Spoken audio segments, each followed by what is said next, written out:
शान्ताकारं भुजङ्गशयनं पद्मनाभं सुरेशं विश्वाधारं गगनसदृशं मेघवर्णं सुगम्यं लक्ष्मीकान्तं कमलनयनं योगिविद्यानगम्यं वन्दे विष्णुभवभयहरणं सर्वलोकैकनाथं वन्दे विष्णुभवभयहरणं सर्वलोकैकनाथं।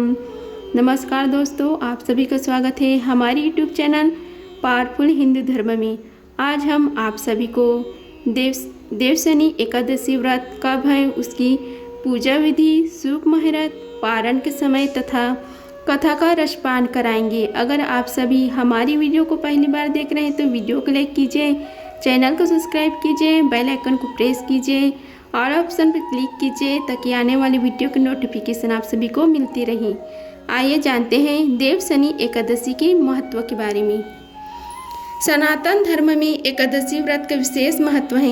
एकादशी व्रत भगवान विष्णु को समर्पित है। आषाढ़ मास के शुक्ल पक्ष की एकादशी तिथि को देवशनि एकादशी के नाम से जाना जाता है। इस साल देवशनि एकादशी का व्रत 17 जुलाई दिन बुधवार को रखा जाएगा।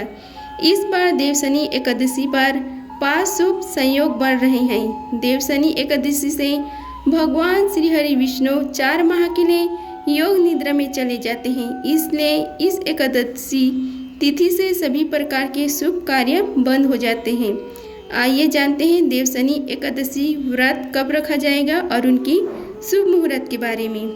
तिथि का व्रत प्रत्येक महीना में 2 बार पड़ता है, पहला शुक्ल पक्ष और दूसरा कृष्ण पक्ष में। सभी एकादशी तिथि का अपना अपना अलग अलग नाम और महत्व है। आषाढ़ शुक्ल पक्ष की एकादशी तिथि को देवशनि एकादशी के नाम से जाना जाता है। देवशनि एकादशी को रात 17 जुलाई को है। वहीं कुछ जगहों पर हरिशयनी, पद्मनाभ और योग निद्रा एकादशी के नाम से भी इस एकादशी को जाना जाता है। देवशनि एकादशी के दिन से भगवान श्री हरि विष्णु को शयन काल आरंभ हो जाता है, इसलिए इसे देवशनि एकादशी कहते हैं। देवशनि एकादशी के 4 माह के बाद भगवान श्री हरि विष्णु देव उठनी एकादशी के दिन जागते हैं। देव उठनी एकादशी 12 नवंबर 2024 को है। देव उठनी एकादशी को उत्थाना एकादशी, प्रबोधिनी एकादशी, देव उत्थानी एकादशी, उत्थाना एकादशी और हरिबोधिनी एकादशी के नाम से जाना जाता है। यह कार्तिक माह की दूसरी एकादशी है। इस दिन तुलसी विवाह है। अब हम आप सभी को देवशनि एकादशी व्रत की तिथि के बारे में बताते हैं। पंचांग के अनुसार आषाढ़ मास के शुक्ल पक्ष की एकादशी तिथि की शुरुआत 16 जुलाई 2024 की रात 8:33 पर होगी। वही एकादशी तिथि का समापन 17 जुलाई की रात 9:02 पर होगा। देवशनि एकादशी को रात 17 जुलाई 2024 दिन बुधवार को रखा जाएगा। इस बार देवशनि एकादशी के दिन शुभ योग, शुक्ल योग, स्वार्थ सिद्धि योग, अमृत सिद्धि योग के साथ अनुराधा नक्षत्र का दुर्लभ संयोग बन रहा है। अब हम आप सभी को देवशनि एकादशी व्रत की पारण का समय बताते हैं। एकादशी व्रत का पारण द्वादशी तिथि समाप्त होने से पहले करना चाहिए। पंचांग के अनुसार देवशनि एकादशी का पारण 18 जुलाई को किया जाएगा। देवशनि एकादशी का पारण का सही समय है 18 जुलाई को सुबह 5:35 से सुबह 8:20 के बीच रहेगा, क्योंकि 18 जुलाई को सुबह 8:44 पर द्वादशी तिथि की समाप्ति होगी। अब हम आप सभी को देवशनि एकादशी की पूजा विधि के बारे में बताते हैं। जो श्रद्धालु देवशनि एकादशी का व्रत रखते हैं उन्हें व्रत वाले दिन प्रातः काल उठकर स्नान करना चाहिए। फिर पूजा स्थल को साफ करके वहां भगवान श्री हरि विष्णु की प्रतिमा स्थापित करें और फिर भगवान का षोडश उपचार करके पूजन करें। फिर भगवान विष्णु को पीले वस्त्र, पीले फूल और पीला चंदन अर्पित करें। इसके बाद उन्हें पान और सुपारी चढ़ाएं और आग, धूप, दीप और पुष्प चढ़ाकर उनकी आरती उतारें। फिर इस मंत्र से भगवान विष्णु की स्तुति करें। सुप्ते त्वयि जगन्नाथ जम्बु सुप्तम भयदिदम विबुद्धि त्वयि बुद्धम च जगत सर्व चराचरम। इस प्रकार श्री हरि विष्णु भगवान का विधि विधान पूजन करने के बाद ब्राह्मणों को भोजन खिलाएं। इसके बाद स्वयं भोजन या फलाहार ग्रहण करें। अब हम आप सभी को देवशनि एकादशी के महत्व के बारे में बताते हैं। देवशनि एकादशी के दिन भगवान श्री हरि विष्णु विश्राम के लिए क्षीर सागर में चले जाते हैं। इस दिन से पूरे 4 महीने तक योग निद्रा में रहेंगे। भगवान श्री हरि की शयन काल के इन 4 महीनों को चतुर्मास के नाम से जाना जाता है। इन 4 महीनों में श्रवण, भाद्रपद, अश्विन और कार्तिक मास शामिल है। चतुर्मास के आरंभ होने के साथ ही अगले 4 महीने तक शादी विवाह आदि सभी शुभ कार्य करना वर्जित हो जाता है। देवशनि एकादशी का व्रत रखने और भगवान विष्णु के साथ माँ लक्ष्मी की पूजा करने से जीवन में खुशहाली और सुख समृद्धि बनी रहती है। देवशनि एकादशी का महत्व ब्रह्म वैवर्त पुराण में देवशनि एकादशी के विशेष महत्व का वर्णन किया गया है। इस व्रत से प्राणी की समस्त मनोकामनाएं पूर्ण होती है। यह एकादशी आषाढ़ मास की कृष्ण पक्ष की एकादशी, जिसे योगिनी एकादशी कहते हैं, उसके बाद आती है। आषाढ़ मास के शुक्ल पक्ष की एकादशी को ही देवशनि एकादशी कहा जाता है। इसी एकादशी से चतुर्मास का आरंभ माना जाता है। इस अवधि में कोई भी शुभ कार्य जैसे विवाह आदि नहीं किया जाता। मान्यता है कि इस दिन से भगवान श्री हरि विष्णु क्षीर सागर में शयन करते हैं और फिर 4 माह बाद उन्हें उठाया जाता है। उस दिन को देव उठनी एकादशी कहा जाता है। इसी बीच के अंतराल को ही चतुर्मास कहा गया है। देवशनि एकादशी को देवशयनी, महा एकादशी, थोली एकादशी, हरि देवशयनी, पद्यनाभ शयनी तथा प्रबोधिनी एकादशी भी कहा जाता है। अब हम आप सभी को देवशनि एकादशी की कथा का रसपान कराते हैं। आइए रसपान कीजिए कथा का। धर्मराज युधिष्ठिर ने कहा, हे केशव, आषाढ़ शुक्ला एकादशी का क्या नाम है? इस व्रत की करने की विधि क्या है और किस देवता का पूजन किया जाता है? श्री कृष्ण कहने लगे कि हे युधिष्ठिर, जिस कथा को ब्रह्म जी ने नारद जी से कहा था वही मैं तुमसे कहता हूँ। एक बार देव ऋषि नारद जी ने ब्रह्म जी से इस एकादशी के विषय में जानने की उत्कृष्टता प्रकट की।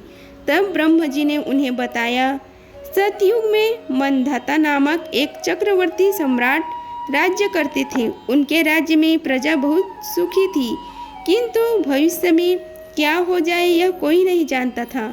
अतः वे सभी इस बात से अनभिज्ञ थे कि उनके राज्य में शीघ्र ही भयंकर अकाल पड़ने वाला है। उनके राज्य में पूरे 3 वर्ष तक वर्षा न होने के कारण भयंकर अकाल पड़ा। इस अकाल से चारों ओर त्राही त्राही मच गई। धर्म पक्ष की यज्ञ, हवन, पिंडदान, कथा, व्रत आदि में कमी हो गई। जब मुसीबत पड़ी हो तो धार्मिक कार्यों में प्राणी की रुचि कहाँ रह जाती। प्रजा ने राजा के पास जाकर अपनी वेदना की दुहाई दी। राजा तो इस स्थिति को लेकर पहले से ही दुखी थी। वे सोचने लगे कि आखिर मैंने ऐसे कौन सा पाप कर्म किया है जिसका दंड मुझे इस रूप में मिल रहा है। इस कष्ट से मुक्ति पाने का कोई साधन करने के उद्देश्य से राजा सेना को लेकर जंगल की ओर चल दिए। वहाँ विचरण करते करते एक दिन वे ब्रह्मजी ऋषि के पुत्र अंगिरा ऋषि के आश्रम में पहुँचे और उन्हें साष्टांग प्रणाम किया। ऋषिवर ने आशीर्वाद वर्चना उपरांत कुशल क्षेम पूछा। फिर जंगल में विचरण वह अपने आश्रम में आने का प्रयोजन जाना चाहा। तब राजा ने हाथ जोड़कर कहा, हे महात्मा, सभी प्रकार से धर्म का पालन करता हुआ भी मैं अपने राज्य में दुर्भिक्ष का दृश्य देख रहा हूँ। आखिर किस कारण ऐसा हो रहा है? कृपया इसका समाधान करें। यह सुनकर महर्षि अंगिरा ने कहा, हे राजन, सब युगों से उत्तम यह सतयुग है। इसमें छोटे से पाप कभी बड़ा भयंकर दंड मिलता है। इसमें धर्म अपने चारों चरणों में व्याप्त रहता है। ब्राह्मण के अतिरिक्त किसी अन्य जाति को तप करने का अधिकार नहीं, जबकि आपके राज्य में एक शूद्र तपस्या कर रहे हैं। यही कारण है कि आपके राज्य में वर्षा नहीं हो रही। जब तक वह काल को प्राप्त नहीं होगा तब तक यह दुर्भिक्षित शांत नहीं होगा। दुर्भिक्ष की शांति उसे मरने से ही संभव है। किंतु राजा का हृदय एक नर अपराध शूद्र तपस्वी का समन करने को तैयार नहीं हुआ। उन्होंने कहा, हे देव, मैं उस निअपराध को मार दूं, यह बात मेरा मन स्वीकार नहीं कर रहा। कृपा करके आप कोई और उपाय बताइए। महर्षि अंगिरा ने बताया, आषाढ़ मास की शुक्ल पक्ष की एकादशी को व्रत करें। इस व्रत के प्रभाव से अवश्य ही वर्षा होगी। राजा अपने राज्य की राजधानी लौट आए और चारों वर्णों सहित पद्य एकादशी का विधि पूर्वक व्रत किया। इस व्रत के प्रभाव से उनके राज्य में मूसलाधार वर्षा हुई और पूरा राज्य धन धान्य से परिपूर्ण हो गया। ब्रह्मवैवर्त पुराण में देवशनि एकादशी के विशेष महात्म्य का वर्णन किया गया है। इस व्रत से प्राणी के समस्त मनोकामनाएं पूर्ण होती है। अब हम आप सभी को देवशनि एकादशी के दिन तुलसी के जो उपाय किए जाते हैं उसके बारे में आप सभी को बताते हैं। देवशनि एकादशी के दिन श्री हरि विष्णु जी का पंच अमृत से अभिषेक करें। ऐसा करने से आपके कार्य क्षेत्र में आ रही मुश्किलें दूर होगी। अगर आपके वैवाहिक जीवन में मन मुटाव की स्थिति बनी हुई है और दिन ब दिन क्लेश होता रहता है तो देवशनि एकादशी के दिन माँ तुलसी की पूजा करें। इस दिन लक्ष्मी माता और तुलसी माता को श्रृंगार की सामग्री अर्पित करें। देवशनि एकादशी पर दान करने का विशेष महत्व माना जाता है, इसलिए अपने जीवन की सभी मुश्किलों को दूर करने के लिए देवशनि एकादशी के दिन किसी गरीब या जरूरतमंद को भोजन कराएं। देवशनि एकादशी पर श्रीमद् भागवत कथा का पाठ करना पुण्यदायक माना जाता है। अगर आप आर्थिक दिक्कतों से परेशान हैं तो देवशनि एकादशी के दिन ब्रह्म मुहूर्त में श्री हरि विष्णु भगवान की पूरी श्रद्धा के साथ विधिवत उपास करें और एक पान के पत्ते में ओम विष्णवे नमः लिखकर भगवान के चरणों में अर्पित कर दें। अगले दिन इस पत्ते को पीले रंग के कपड़े में लपेटकर तिजोरी में रख दें। देवशनि एकादशी के दिन पीपल के पेड़ के नीचे घी का दीपक जलाएं और परिक्रमा करने से भगवान विष्णु के साथ साथ माँ लक्ष्मी का आशीर्वाद भी मिलता है। ऐसा करने से घर की दरिद्रता दूर की जाती है। इसके अलावा एकादशी के दिन एक तांबे के लोटे में जल भरकर उसमें चुटकी भर हल्दी मिलाएं और इस जल को माँ तुलसी को अर्पित करें। तुलसी पर गन्ने का रस अर्पित करना भी बेहद शुभ माना गया है। मान्यता है कि गुरुवार और शुक्रवार के दिन तुलसी के पौधे पर गाय का कच्चा दूध चढ़ाने से जीवन की सभी परेशानियों का छुटकारा मिलता है। देवशनि एकादशी की रात को 1 रुपये का सिक्का भगवान विष्णु की तस्वीर के पास रख दें। रात भर यह सिक्का वहीं रहने दें। अगले दिन सुबह यह सिक्का लाल कपड़े में बांधकर अपने धन स्थान या तिजोरी में रख दें। मान्यता है कि इससे माँ लक्ष्मी प्रसन्न होती हैं और धन की कभी कमी नहीं होती। दाम्पत्य जीवन में खुशियों को पाने के लिए देवशनि एकादशी के दिन तुलसी के पौधे के पास देसी घी का दीपक जलाकर आरती करें और लाल चुनरी अर्पित करें। ओम नमो भगवते वासुदेवाय नमः मंत्र का जाप करते हुए 11 बार परिक्रमा करें। इस उपाय से पति पत्नी के रिश्ते मजबूत होते हैं।